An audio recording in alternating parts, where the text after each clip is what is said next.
not sure what this could allude to, actually. How well does Tim Peake know the artifacts from his mission? Gosh. 10 years since his return from the International Space Station. We're going to test him with this mystery box. You have to reach inside, grab an artifact, tell us what it is, and how it relates to his mission. I think I know what that is. Can you guess what they are? Let's have a look. Comment below. Thank you for being here, Tim. Now you're here because it's been 10 years since your journey into space. In the box, we've got 6 artifacts for you to guess. Are you ready for the challenge? I'm very ready, yep. Okay, so for the first object, here we go. Feels like a CD case.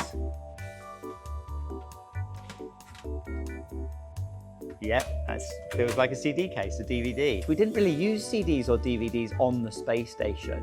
We have no CD player or DVD player, so I'm interested to see what this might be.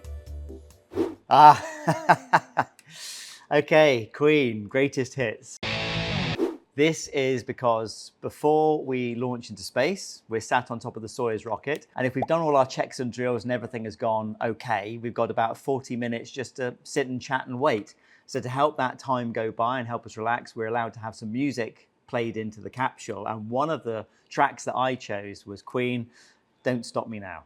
Okay, for the next item, here we go. Right, I think I know what that is. Feels like a very light tin of food. I can feel the ring pull bit there. So it's probably my bacon sarnie. Let's have a look. Yes, there we go. So 10% of the food that we eat on the space station is allowed to be personalized, and we get to choose who cooks it and we get to choose the menu. So I did that as a competition along with Heston Blumenthal, and we opened it up to school children to design an astronaut's menu for the day, something British, and have it flown up to space. And the breakfast item was a bacon sarnie. Very tasty too. Okay, for the next item, here we go. Oh, this is a bit soft and squidgy. Feels like a glove. Maybe not. Oh yeah, fingers, a glove. Not a space, oh, it could be a spacesuit glove. Let's have a look. Yes.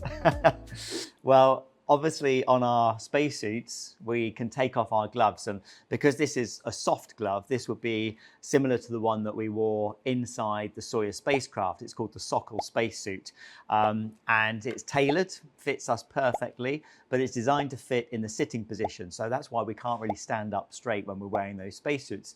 And then once we're just ready for launch, we have to put the gloves on, helmet visors down, and then our suit is completely sealed in case anything goes wrong. So this glove would keep us safe inside our spacecraft, but then we need gloves also to keep us safe when we're outside the spacecraft, when we go on a spacewalk. And for that, we have something called the EMU, the Extravehicular Maneuvering Unit. And the equipment that we have out there is designed to be able to keep us out there alive for about 6 to 8 hours. So that we can go and repair things on the space station. We can do science experiments outside in the vacuum of space. Clearly going outside in the spacewalk, it's an incredible experience. For the first time, you get about 5 minutes just to acclimatize to this new environment. You're looking down at Earth, beneath you, 400 kilometers. The Milky Way, if it's nighttime, is up above you. In the daytime, you're just seeing this beautiful planet beneath you. So it's an incredible experience to be outside, but we're not out there to enjoy the view. We have to get on and work really, really fast, really hard, really quickly, but also very, very carefully not to make a mistake. So it's a really intense activity for us, but probably the best thing that I did in my 6-month mission. Okay, and on to the next item. Here we go. Oh. So it feels metal, feels quite heavy, feels like a medal. So I think this might be for running the London Marathon. Let's have a look. Yes, it is. So in 2016, the London Marathon was being held in April, and it happened to be whilst I was on board the space station. So I decided I would run the marathon on the space station at the same time as everybody back down on Earth. And we were exercising for 2 hours every day in space to keep fit and healthy. So it seemed like a great opportunity. And on the morning of the marathon, I had the actual London Marathon sent up on the television. So I was able to watch the BBC channel. I was able to watch all the runners. I actually did the start of that race and then ran alongside them on the space station treadmill for 3 hours, 35 minutes, I think it was. So yeah, quite a tough morning on the space station, but a lot of fun to do. Okay, for the next item, let's see what we've got. Oh, something very soft. Feels like a cuddly toy. Gosh, not sure what this could allude to actually. It's obviously a cuddly toy. Let's have a look. Ah, a gorilla.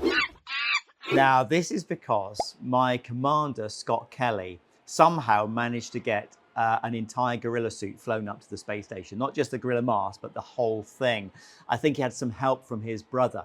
And when he told me he had this gorilla suit, I didn't believe him. I said, you can't have got a gorilla suit onto the space station.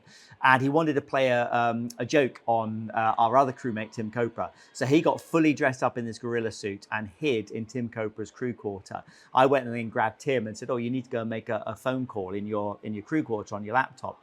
And of course, he got startled by this gorilla that was waiting for him inside. And then Scott chased me around the space station in his gorilla suit. Being part of an astronaut crew is a very special thing. We spend many, many months, if not years, training together. So you become a very close team. You know each other's families, you socialize together.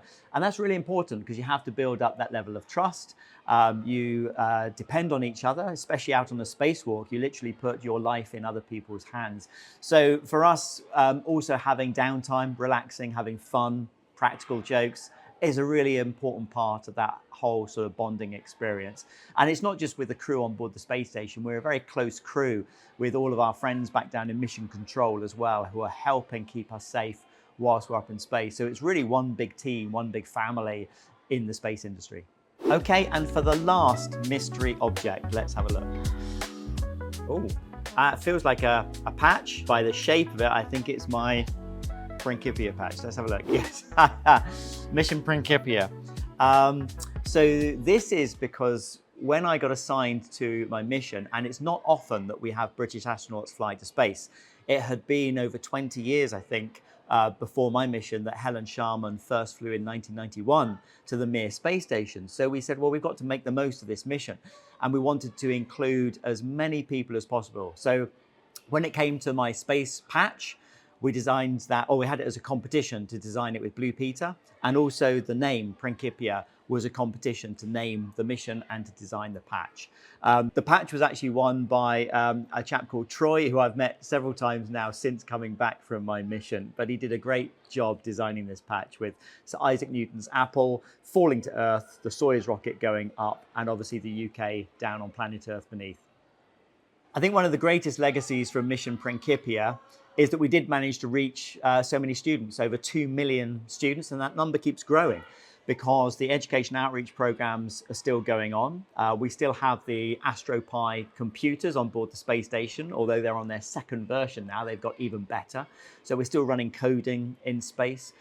We're still doing all sorts of other activities that are including people. And we now have more British astronauts who are going to carry on with that great work and continue to inspire our younger generations to keep looking up to the stars and be interested in science, tech, engineering, maths, and the universe around them.